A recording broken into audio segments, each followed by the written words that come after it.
We just covered the naughty list, and that was like dealing with the ghosts of 2024 past. But the year ended better than it started, and we have some nice things on the list. Consider this the ghost of Christmas present. And there really are some presents to enjoy. In keeping with our bad, good, beautiful theme, here are some of the good moments from 2024. I think it's only appropriate to start with how we dodged a bullet, figuratively, and literally for the president. It really was a miracle to have the Marxist billion-dollar propaganda machine fail as it did, with Trump dodging bullets to fight, fight, fight. Many Americans fear that our democracy is in peril. First, we do not live in a democracy. This is a constitutional republic with democratic elections. There's a difference, as we've explained many times. Second, the real threat was a totalitarian takeover of the media, financial system, and justice system, as we explained in the first segment.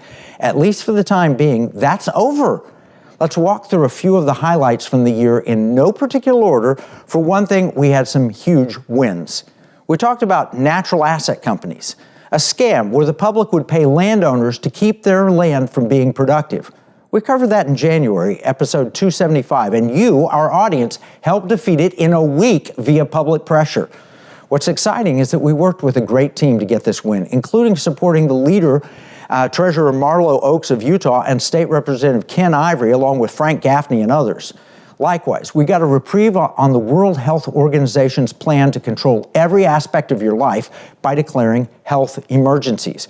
We've covered this in multiple shows, but reported the reprieve in May's episode 291. The fight is not over, but we won a battle, and now we will have the Trump administration on our side. A third big win has been watching DEI begin to die. We've covered this Marxist intrusion into corporate America known as diversity, equity, and inclusion in many episodes, even as recently as a few weeks ago in episode 322. And then a Christmas miracle.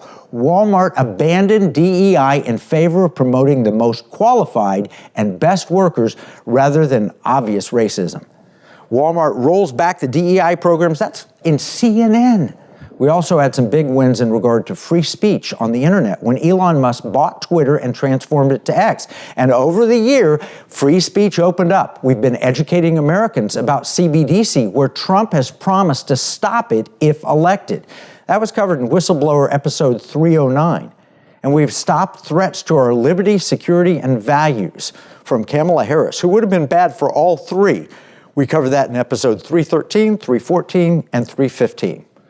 There are major issues that we tackle with education, information, and motivation. Economic battle plans that we produce give you action steps. You can get copies of these. Just sign up at economicwarroom.com and you'll have the action step. How do we fight and win these battles? We've been taking part in national movements. We've been representing you to protect all of us. The fight's not over. I know that. But we must celebrate the good, the wins that we've been getting. And that's on behalf of you. This is the good segment, and we have to give the glory to God Almighty because we represent you. My wife and I were invited with a small group of leaders to pray just a few weeks ago for then former President Trump, and also future President Trump now, at an event hosted by a few of our friends, including Charlie Kirk and Dr. Ben Carson. You can see me in this picture straight back from President Trump with the glasses and the gray hair. I've been with Donald Trump a dozen times over the past 8 years. He was the humblest I've ever seen him be, but he was still genuinely passionate about saving America. And it's a win for all of us that so many of our friends will be working in the new administration.